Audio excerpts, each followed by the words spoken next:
Anio Zoma fahatelo ambin'ny folo ny volana Febroary taona 2024. Evanjely Masina nosoratan'i Masina Marka nalaina tao amin'ny toko 7 andin'ny faraky amin'ny 30 hatramin'ny 7 amin'ny 30. Nampalady ny marenina sy nampiteny moana izy. Tamin'izany andro izany, i Jesoa niala tany amin'ny faritanin'i Tira ary namaky ny faritanin'i Sidôna ka tonga tany amoron'ny ranomasin'i Galilea amin'ny faritanin'i Dekapaoly. Tao nisy lehilahy anankiray sady marenina no moana nentin'izy ireo teo aminy sy nangatahany mba hametrahany tanany.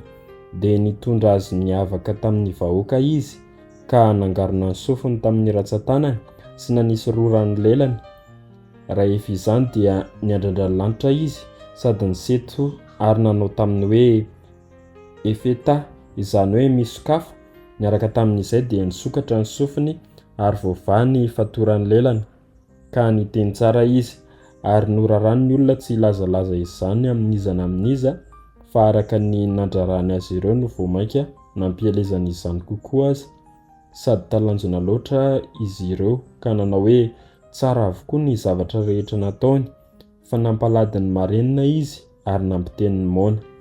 Izany ary ny tenin'ny Tompo, derany eo anao ry Kristy.